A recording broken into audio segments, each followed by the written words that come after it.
So there's this notion in the Old Testament that morality is following a sequence of prohibitions. There's a bunch of bad things you shouldn't do, and then basically you're good enough. And I think there's wisdom in that. I think that's kind of where children start, right? I mean, I love children and all that, but they're crazy little creatures, and they need to be, civilized. And partly what you do is you lay prohibitions on them, and mostly what you're trying to do is lay prohibitions on them for the behaviors that, if they manifested, would make their life miserable. So I have another chapter in this book that I'm writing called "Don't Let Your Children Do Anything That Makes You Dislike Them."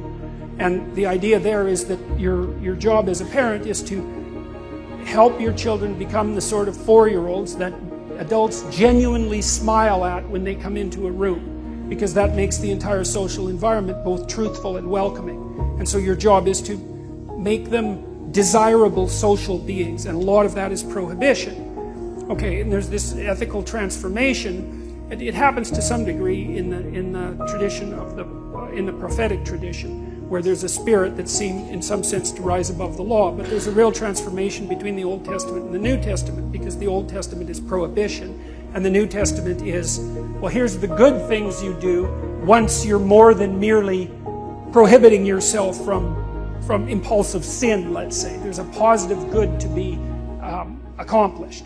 Well, you might say, well, I don't know what the positive good is. Fair enough, man.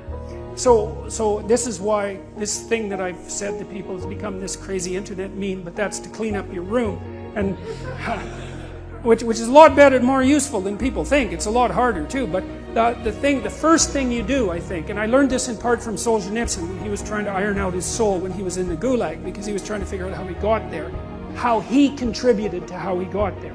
Not Stalin and Hitler, even though they were kind of to blame, but there wasn't much he could do about that. I think what you have to do, and this is part of humility, is you have to look around you within your sphere of influence, like the direct sphere of influence, and fix the things that announce themselves as in need of repair.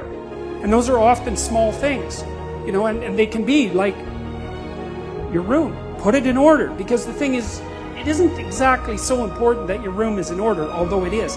What's important is that you learn how to distinguish between chaos and order, and to be able to act in a manner that produces order. And in most households, there's 100 things that could be done to just make it less hideous and horrible. And so practicing that it's a real useful form of meditation, and it's also, I think it's a divine act, because you're taking chaos. And if you pay attention even to a room, it's so interesting. And I learned, because I've renovated many places now and tried to make them beautiful. And one of the things that I've really learned is that even if you own a structure, unless you've investigated all the nooks and crannies and cleaned them up and put your own imprint on them and made them yours, they're not yours. The mere fact of physical ownership doesn't make them yours. You have to establish a dynamic relationship with the objects before they're actually yours. And I think you can do something as simple as just sit on your bed and think, okay, there's probably like 5 things I could do today so that tomorrow morning is slightly better than this morning was. At least I'm not falling behind. And those will usually be, it's like having to eat a toad in the morning, right? It's like, it's not going to be something you want to do. There'll be things you're trying to avoid. They're snakes, essentially. But if you ask yourself, like you're asking someone, which I think is a form of prayer, if you ask yourself, instead of telling yourself, what is it that I could do to set things more right today that I would actually do? It's usually some small thing because you're not that disciplined, Then you can go do it. And then you put the world together a little more when you do that. And that spreads out. But you also construct yourself into something that's better able to call order forth from chaos. And that makes you just incrementally stronger. And then the next day, you can maybe take on a slightly larger task. And you get the benefit of compound interest if you do that. It's a tremendously powerful technique. And I think if you do that, at some point, instead of just having to fix things up that are not good, you'll start to get a glimmer of the positive things that you could do, the positive things that you could do that would actually constitute a vision. When people have real problems, and I mean profound problems, they're really profound moral problems. They're problems of good and evil, really.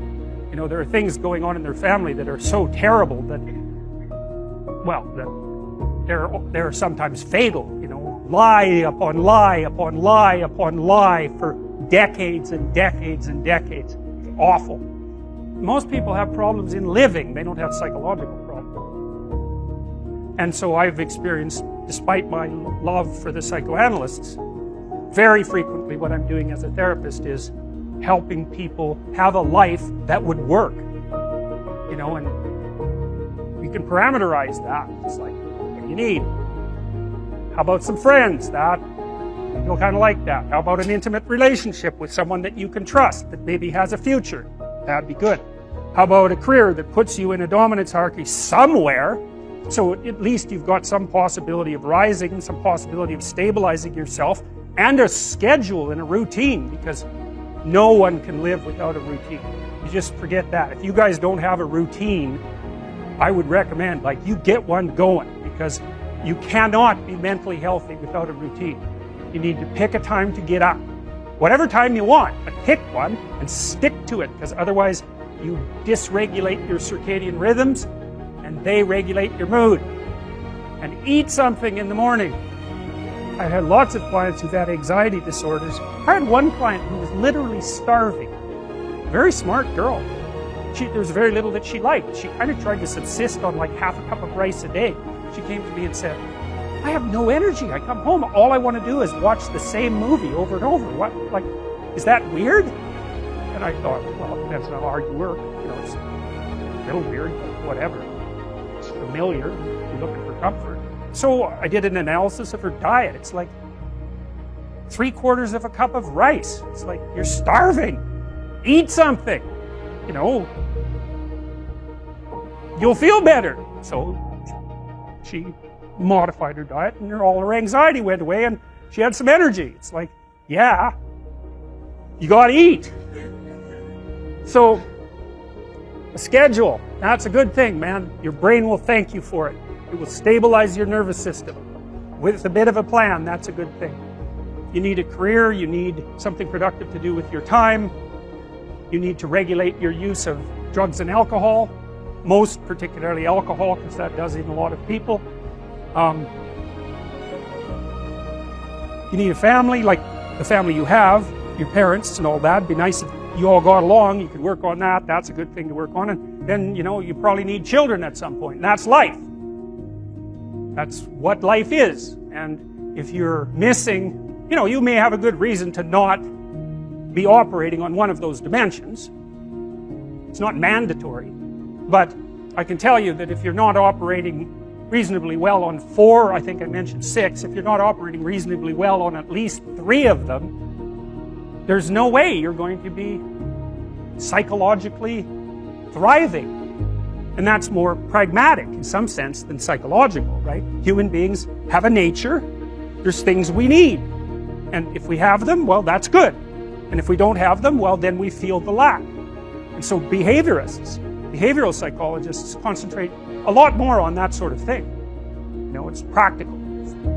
It's strategizing. Make a career plan. Figure out how to negotiate, because that's bloody important. Figure out how to say what you need. Figure out how to tell the truth to people.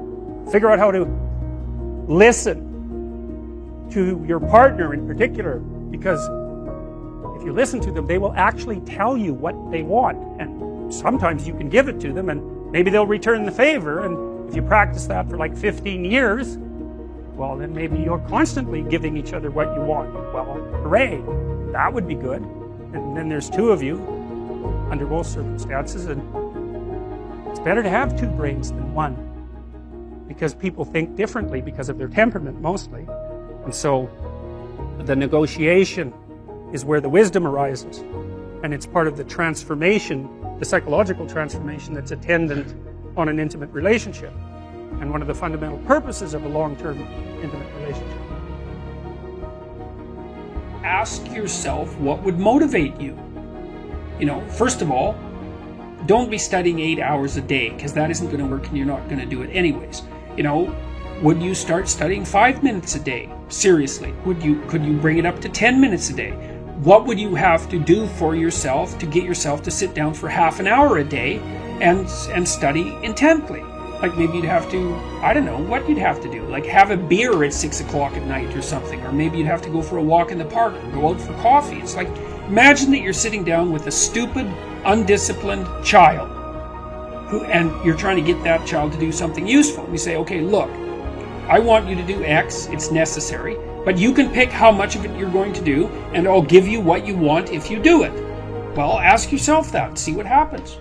So don't try to tyrannize yourself, try to negotiate with yourself and use some reward and see how that works. And start slow, maybe you're not very disciplined and the best you can do is half an hour of studying a day. Well, start with half an hour. Increase that 5 minutes a week. If you do that, that's a lot. If you do that for a year, then by the end of the year you'll be studying 4 hours a day. So you could that's just with 5 minutes a week, right? Because that's 250 minutes in a year. So start ridiculously, pathetically. Study for 5 minutes a day for a week, and then move it to 10. You'll be able to do that. And don't cheat, because one of the things people do is they make a deal with themselves like that. I'm going to study for 10 minutes a day, each day. And then they get into it. They think, wow, this is going really good. So they study for 2 hours, and then they've broken the contract with themselves, and they don't trust themselves anymore. And then they don't study for a whole year. Or, well, maybe for a month. So, but set your contract. Ask yourself, what could I do to move myself forward to my goal that I would do? And then how could I improve that incrementally? So that's the right way of going about that.